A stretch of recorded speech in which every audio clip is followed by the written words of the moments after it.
दुनिया में एक से एक शातिर दिमाग है, अजीब अजीब तरह के कातिल हैं, एक से एक जहन दिमाग पुलिस अफसर हैं, एजेंसियां हैं जो जुर्म करते हैं उनको पकड़ने की फिराक में लगे रहते हैं। ये कहानी एक ऐसे अफसर की है, एक ऐसे पुलिस अफसर की है जिसने अपने करियर का एक लंबा वक्त सिर्फ एक केस में लगा दिया। बाकी भी वो काम करता था, लेकिन उसकी जिद थी कि इस एक केस को सुलझाना है, और ये केस उसके लिए चुनौती, न सिर्फ उसके लिए बल्कि जो बड़ी बड़ी दूसरी एजेंसियां थीं उनके लिए भी, हर एक के लिए एक चैलेंज था, एक चुनौती थी कि इस केस को सुलझाना है। एक ऐसे सीरियल किलर, सीरियल रेपिस्ट को पकड़ना है जिसके बारे में कोई जानकारी नहीं है, जानकारी तो छोड़िए, जिसका चेहरा भी नहीं है। अब बिना चेहरे के कातिल को पकड़ना ये दुनिया का सबसे मुश्किल काम होता है, और यही काम कैलिफोर्निया की पुलिस को करना था। सैक्रामेंटो एक जगह है और कैलिफोर्निया की ये कहानी है। कहानी 1974 से 1986 के बीच की है, 1974 से 1986, करीब 12 साल। इन 12 सालों में जो कुछ कैलिफोर्निया के अलग अलग हिस्सों में होता है वो कैलिफोर्निया में उससे पहले कभी नहीं हुआ, उसके बाद कभी नहीं हुआ। 12 साल तक एक बिना शक्ल बिना चेहरे का एक शख्स, चाहे वो नॉर्थ कैलिफोर्निया हो, सदर्न हो, सेंट्रल हो, वहाँ जाकर एक एक कत्ल करता, रेप करता और फिर गायब हो जाता। जब उसने पहला कत्ल किया था, बल्कि पहले कत्ल नहीं किया, उसने पहले रेप किया, और उसकी शुरुआत हुई एक छोटी मोटी चोरियां से। वो घरों में जाता, पहले रैकी करता, घर की देखता, पता करता घर में कितने लोग हैं, घर का लोकेशन कहाँ पे है, आसपास में कितनी भीड़ है कि नहीं है। तो आमतौर पे वो खिड़कियों के रास्ते या दूसरे ज़रिए से घर के अंदर दाखिल होता, कीमती सामान चुराता और वहाँ से गायब हो जाता। ऐसे करीब उसने 200-250 चोरियाँ की घर के अंदर सेंध मारी कर करके, और कभी वो पकड़ा नहीं गया। धीरे धीरे वक्त बीता, उसके बाद अब उसने अपना तरीका बदल लिया। अब वो ऐसे घरों को चुनता जिस घर में अकेली कोई महिला या लड़की होती। दिन में वो आराम से रैकी करता, देखता, समझता कि इस घर में कौन कौन लोग हैं, कौन आ रहे हैं, कौन जा रहे हैं, और जैसे ही उसे यकीन हो जाता कि इस घर में और कोई नहीं है, सिर्फ एक अकेली महिला है, एक अकेली औरत है या अकेली लड़की है, इसके बाद मौका देखकर वो उस घर में दाखिल होता। 2-3 चीज़ें उसके साथ थी हमेशा। एक, कोई ना कोई वो अपने साथ चाकू रखता या फिर बंदूक रखता, गन, पिस्टल। दूसरा, जब वो घर के अंदर दाखिल हो रहा होता उससे पहले अपने चेहरे पे एक मास्क लगा लेता ताकि उसका चेहरा कोई देख ना सके। इसके बाद वो घर में दाखिल होता, उस अकेली औरत या अकेली लड़की पे काबू पाता, गन पॉइंट या चाकू पे उसे बेडरूम में ले जाता और फिर उसके साथ ज़बरदस्ती करता। लेकिन इन सारी चीज़ों के बीच में सबसे पहले वो उसी रूम में ले जाता उन लड़कियों को या औरतों को जिस रूम में टीवी होता। वो टीवी को ऑन करता, कोई एक चैनल लगाता, और फिर उस टीवी के ऊपर कोई टॉवल या फिर कोई और कपड़ा रख देता ताकि टीवी की पूरी रोशनी कमरे के अंदर ना हो, लेकिन मध्यम रोशनी हो। और फिर उसी रोशनी के बीच में वो अपने सामने जो विक्टिम होती, जिसका उसे रेप करना था, उसका चेहरा देखता। उसे शौक था सामने वाले के चेहरे पर डर और दहशत देखने का, तो इसीलिए वो उस रोशनी में ख़ास तौर पर उनके खौफ और दहशत को देखता और उसे मज़ा आता। धीरे धीरे एक एक कर जब बहुत सारी रेप की घटनाएं हुई, कैलिफोर्निया पुलिस तक बात पहुंची, तो कैलिफोर्निया पुलिस भी चौंकी। इसके बाद पहली बार वहाँ के मीडिया में ये लगा कि ये सारे जो रेप हो रहे हैं इसमें कोई एक ही शख्स शामिल है। तो फिर खबरें आनी शुरू हुई, और एक खबर ऐसी छपी कि ये जो भी रेपिस्ट है वो सिर्फ और सिर्फ अकेली औरत जहाँ पे होती है, जिस घर में, उन्हें ही अपना शिकार बनाता है। इत्तेफाक से इस रेपिस्ट ने इस खबर को पढ़ी और उसे लगा कि ये उसके लिए चैलेंज है। वो उसे कमज़ोर समझ रहा है कि मैं जहाँ सिर्फ अकेली औरत होती हूँ उसी घर में घुसता हूँ। उसने इस बात को गलत साबित करने के लिए अब अपना तरीका बदला। उसने कहा कि अब मैं उस घर में दाखिल होऊंगा और उस घर में रेप करूँगा जिस घर में कोई मर्द भी हो, कोई मेल भी हो। इसके बाद उसका जो पहला शिकार हुआ, एक बिल्कुल नई शादी हुई थी, एक जोड़ा था। उसके घर में ये दिन में जाता है, वहाँ पे पूरा रैकी करता, देखता है कि यहाँ पे सिर्फ यही 2 लोग हैं और हाल में इनकी शादी हुई है। रात को ये खिड़की के रास्ते घर के अंदर दाखिल होता है। मियाँ बीवी दोनों बेडरूम में थे। अचानक ये उनके चेहरे पे एक फ्लैश मारता है, अपने साथ लेकर चलता था। दोनों अजनबी को देखकर चौंक उठते हैं। बीवी चिल्लाती है, लेकिन इससे पहले ही ये चाकू और गन दोनों इसके पास था, निकालता और कहता कि अगर शोर किया तो दोनों को मार देंगे। इसके बाद गन पॉइंट पे पति को बेबस करता है, उसी कमरे से कुछ चीज़ें उठाता है और पत्नी से कहता है कि अपने पति के हाथ पीछे की तरफ दोनों बांध दो और दोनों पैर बांध दो। पति के हाथ पैर बंधवाने के बाद वो उसे बेबस कर देता है और फिर उस पति के ही सामने उसकी पत्नी के साथ ज़बरदस्ती करता है। इस दौरान में पति किसी तरीके से अपने आप को आज़ाद कराने की कोशिश करता है और वो उसके ऊपर टूट पड़ता है। हाथापाई होती है। इस दौरान ये उसके ऊपर गोली चला देता है। पति के गर्दन पे गोली लगती है, पति की मौत हो जाती है। बीवी घबरा जाती है, चीखने लगती है। उसके बाद वो उसको भी गोली मारता है और दोनों का कत्ल करने के बाद और रेप करने के बाद उस घर से निकल जाता है। उसके पीछे में वैसे ही टीवी ऑन था, टीवी के ऊपर एक चैनल चल रहा था और टीवी के ऊपर एक कपड़ा रखा हुआ था। इसके कुछ दिन के बाद ही वो एक दूसरे घर में जाता है। वहाँ पे एक और लड़की थी और उसके फादर उसके साथ थे। गन पॉइंट पे दोनों को बेबस करता है। लड़की से कहता अपने जो फादर हैं उसके हाथ पैर बांध दो। वो मजबूरी में बांध देती है। उसका वो लड़की के साथ ज़बरदस्ती करने की कोशिश करता है, लेकिन बाप बीच में आ जाता है। दोनों में हाथापाई होती है। इस दौरान में वो पहली बार ऐसा लगा कि उसके एक शायद वो हार जाएगा। वो भागने की कोशिश करता है और इस दौरान में जाते जाते वो उस लड़की के बाप को गोली मार देता है। लड़की बच जाती है। ये सारी चीज़ें होती रही और उसके बाद चूंकि इस बार पहली बार उसको ऐसा हुआ था कि कोई उसके ऊपर काबू पाने की कोशिश कर रहा है, इससे पहले वो कभी ऐसा हुआ नहीं। फिर वो ये इलाका छोड़ देता है और एक लंबी खामोशी हो जाती है। लेकिन जब उसने ये इलाका छोड़ा तब तक करीब 51 रेप कर चुका था वो, 51, कैलिफोर्निया के हर हिस्से में। गायब हो जाता है, रेप की घटनाएं रुक जाती हैं। पुलिस लगातार ढूंढ रही है लेकिन उसका कोई सुराग नहीं मिलता है। कुछ वक्त बीतता है, 76, 77 का साल शुरू होता है और तब तक इसका नाम जो है मीडिया में, चूंकि इतने सारे रेप हुए और जिस तरीके से हुए, पैटर्न एक था। इसकी खास चीज़ ये थी कि जब भी ये रेप करने के लिए जाता और करीब 51 रेप इसने किए थे, हमेशा चाकू रखता या गन रखता, हथियार के दम पे सामने वाले को बेबस करता, फ्लैश लाइट का इस्तेमाल करता रात के अंधेरे में, टीवी ऑन करता, टीवी के ऊपर फिर कपड़े रख देता और उसकी मध्यम रोशनी में वो सामने वाले के चेहरे पर दहशत और खौफ देखता। दिन में उससे पहले उस घर की रैकी ज़रूर करता और फिर हथियार के बलबूते पे वो डराता धमकाता और आखिर में मारता ज़रूर। अगर सामने वाला विरोध करे और उसकी बात ना सुने तो 51 रेप करने के बाद ये अब लापता हो जाता है। लेकिन इस दौरान में इसका एक नाम पड़ चुका था। चूँकि चेहरा था नहीं, नाम कुछ मालूम नहीं था, तो मीडिया के ज़रिए इस रेपिस्ट का एक नाम आता है और वो था ईस्ट एरिया रेपिस्ट। तो ईस्ट एरिया रेपिस्ट के नाम से अब इस गुमनाम रेपिस्ट को लोग जानने लगते हैं। पर अब भी चेहरा नहीं है, नाम नहीं है, कोई पहचान नहीं है। पुलिस पूरी अपनी तरफ से कोशिश कर रही है, कोई फ़ायदा नहीं होता। कुछ साल बीतते हैं, रेप का सिलसिला रुक जाता है। लेकिन कुछ साल के बाद अब अचानक एक दूसरा सिलसिला शुरू होता है। इसी कैलिफोर्निया के हिस्से में अलग अलग अब अचानक कत्ल का सिलसिला शुरू हो जाता है। एक के बाद एक के बाद एक 12 कत्ल होते हैं और हर बार जो कत्ल हुआ उसमें कुछ जो एक 13वां कत्ल भी होता है, लेकिन वहाँ पे भी हाथापाई में ये शख्स थोड़ा सा हार जाता है और वहाँ से निकल जाता है। उसने इसे देखा लेकिन मास्क पहने हुआ था और मास्क के साथ चेहरा दिखता नहीं है, तो वहाँ से निकल गया।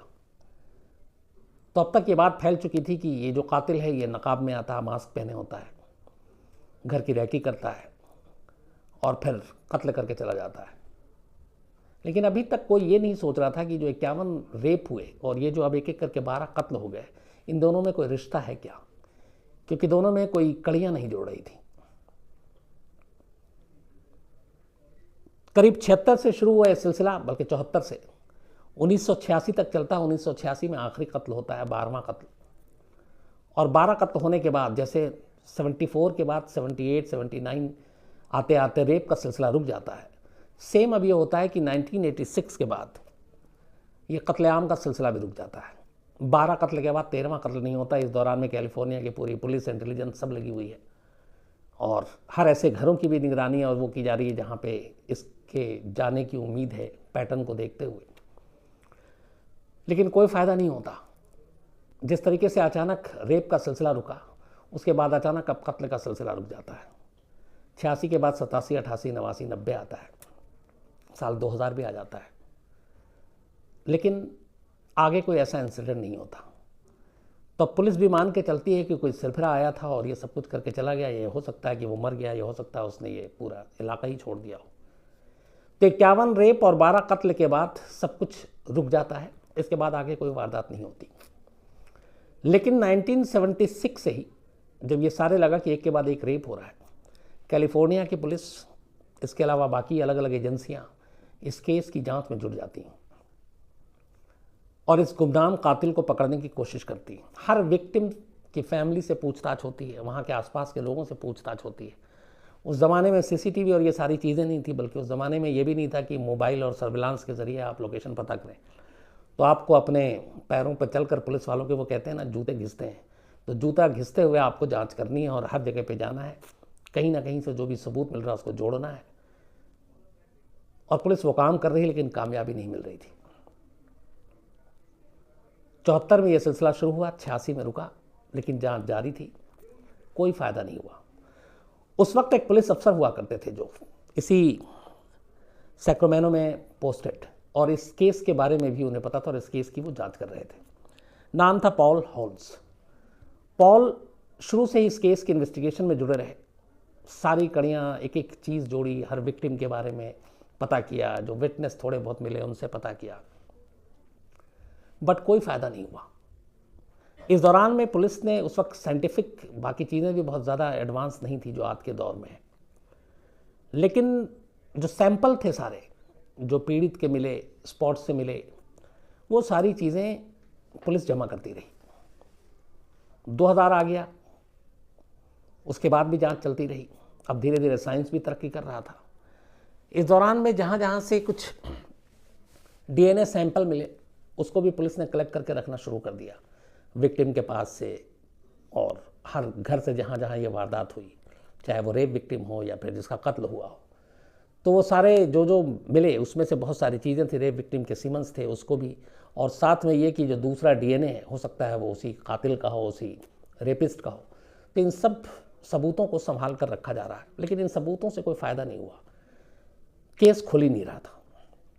धीरे धीरे वक्त बीतता गया।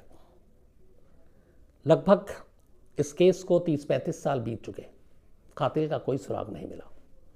इस दौरान में इधर दूसरी तरफ दुनिया तरक्की कर रही थी, टेक्नोलॉजी भी काफ़ी तेज़ी से आगे बढ़ रहा था, और इन्वेस्टिगेशन के मामले में डीएनए और बाकी जो साइंटिफिक एविडेंस और ये सारी चीज़ें होती हैं, टेक्नोलॉजी, ये काफ़ी तेज़ी से अमेरिका में इसमें नई क्रांति आई जिसने इन्वेस्टिगेशन में काफ़ी मदद की।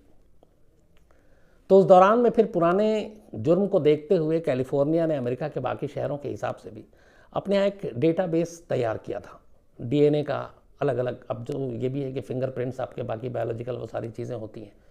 तो उस वक्त इतना नहीं था, 76, 78, 2000 के बाद वहाँ डेटाबेस बनना शुरू हुआ।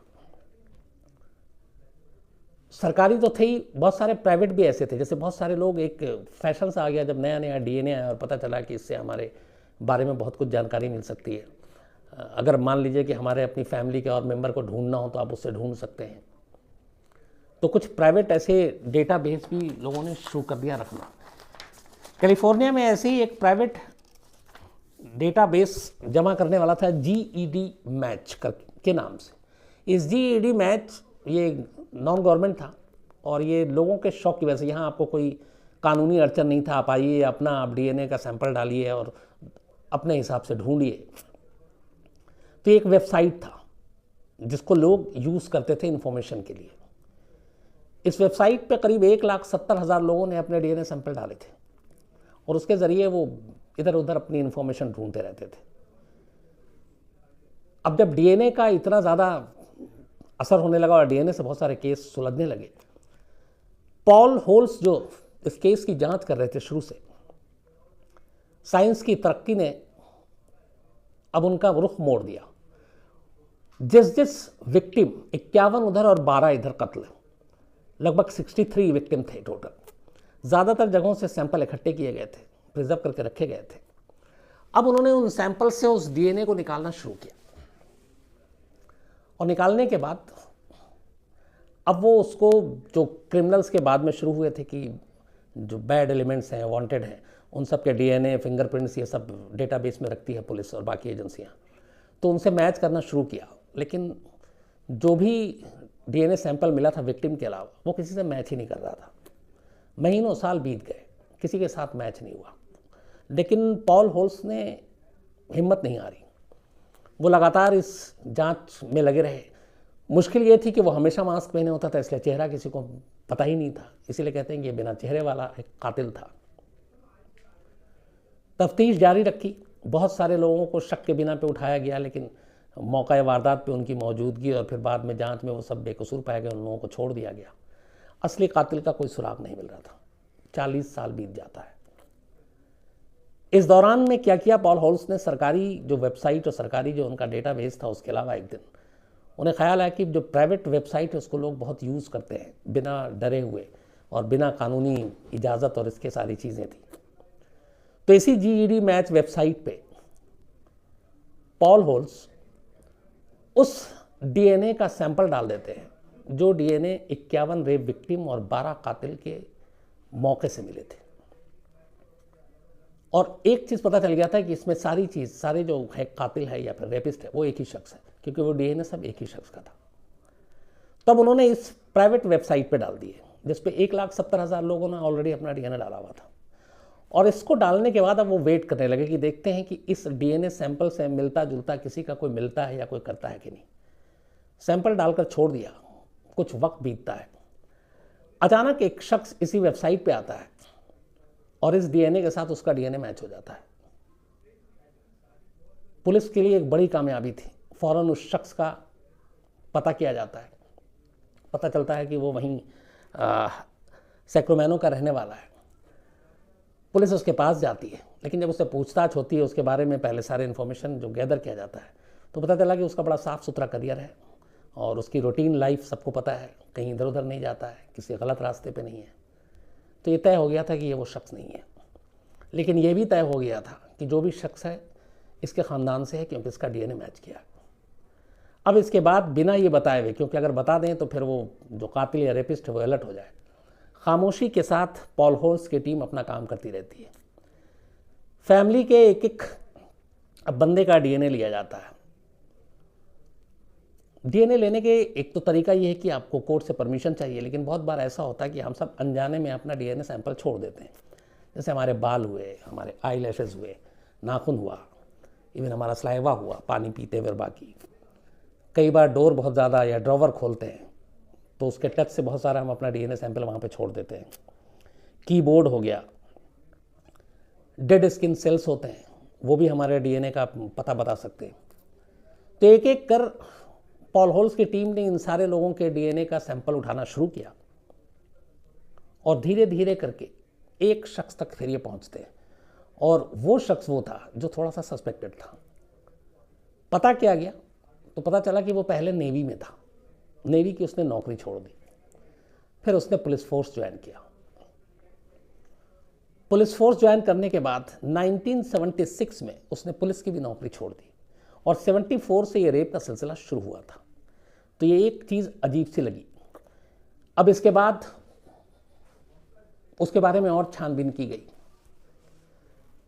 तो पता चला कि जिस वक्त ये बात है 2018 की,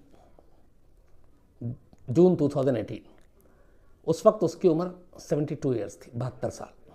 40 साल पहले वो 32 साल का था। अब ये था कि पुलिस के पास और कोई प्रूफ नहीं था, खाली डीएनए के बलबूते पर कोर्ट में केस सॉलिड भी नहीं हो सकता था। पुलिस ने उसके ऊपर निगरानी रखनी शुरू की। फिर उसके बाद उसके घर से अलग अलग तरीके से उसके सैंपल कलेक्ट करने शुरू किए। जब सारे सैंपल आ गए और जितने विक्टिम थे डबल चेक कर करके उसको चेक किया गया, तो वो जो सारे चाहे खून से, कपड़ों से, सीमन से, बाकी जगहों से मिले थे, वो सारा इससे मैच कर गया। इस शख्स का नाम था जोसेफ डिएंजेलो। तो जोसेफ से जब ये मैच कर गया, आप कैलिफोर्निया पुलिस को यकीन हो गया कि ये वही शख्स है जो 40 साल पहले जिसने लगातार 12 साल तक 51 लोगों का रेप किया और 12 कत्ल किए। शक की कोई गुंजाइश रही नहीं। इसके बाद इसके एक दो रिलेटिव को बड़े भरोसे में लिया गया। कैलिफोर्निया पुलिस को ये डर था कि अगर इसको अरेस्ट करने के लिए गए और ये घर में और इसे एहसास हो गया कि पुलिस आई है पकड़ने के लिए, तो वो कुछ भी कर सकता है। वो अपनी जान भी ले सकता है, सामने वाले की भी जान ले सकता है, क्योंकि ये इतना ख़तरनाक था। तो बाकायदा उसकी फैमिली के लोगों से उसके बिहेवियर के बारे में पहले पूरी जानकारी इकट्ठी की गई। तो पता चला कि हाँ, वो कुछ भी कर सकता है। पुलिस को मालूम था कि वो घर के अंदर है, इसी एरिया में, सैक्रामेंटो में। लेकिन पुलिस की हिम्मत नहीं हो रही थी कि घर के अंदर जाके उसे गिरफ्तार करें, क्योंकि उसका रिएक्शन कुछ भी हो सकता था। और पुलिस को वो जिंदा चाहिए था, इसलिए कि वो तमाम विक्टिम जो 51 लोगों का जिनका रेप हुआ, वो 12 जिनका कत्ल हुआ, उनके फैमिली वाले 40 साल से इंसाफ का इंतज़ार कर रहे थे। और वो इनकी एक ही मांग थी कि जो भी ये कातिल है, जो वहशी है, उसको गिरफ्तार करके कानून उसको सज़ा दे। तो पुलिस को रिस्क नहीं लेना चाहती थी। घर के बाहर अलग अलग रूप में पुलिस लगातार निगरानी कर रही है, लेकिन घर के अंदर नहीं जा रही है।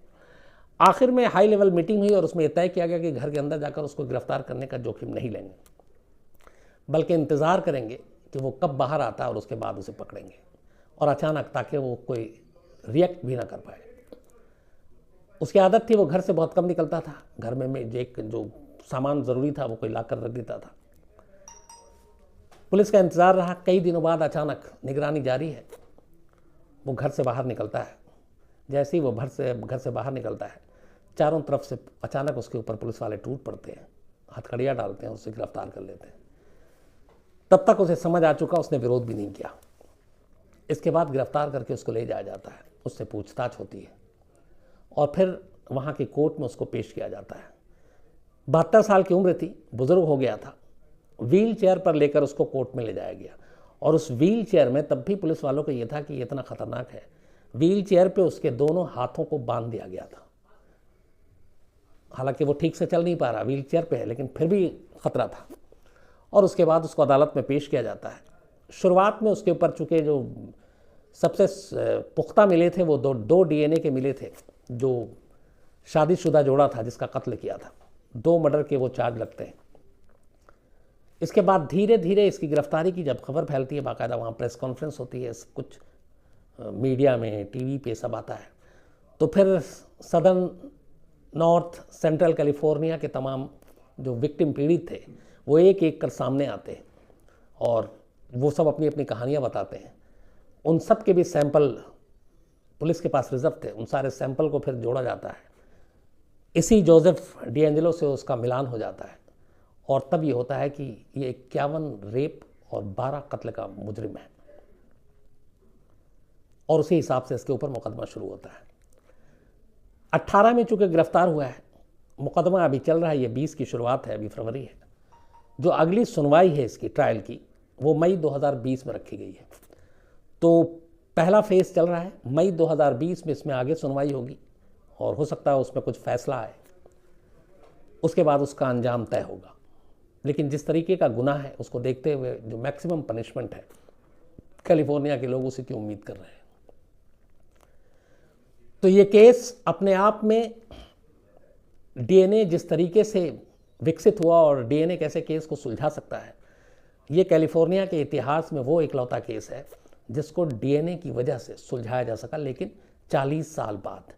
और ये केस एक चीज़ और भी बताता है कि पुराने सबूत अगर संभाल के रखे जाते हैं तो वो बेकार नहीं जाते। अगर उस वक्त के सारे सैंपल, DNA सैंपल जो पुलिस ने कलेक्ट किए थे और उन सब की रिपोर्ट उस वक्त ना होती, तो ये जो नई टेक्नोलॉजी आई थी जिसकी वजह से ये केस सुलझा, शायद ये केस नहीं सुलझ पाता।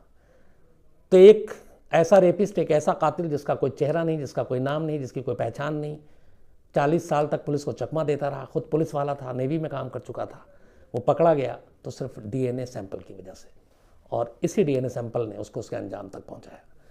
तो ये थी कहानी। कल आपसे मुलाकात होगी रात 9 बजे किसी नई कहानी के साथ। लगातार निर्भया मामले में भी आपको अपडेट देते रहेंगे।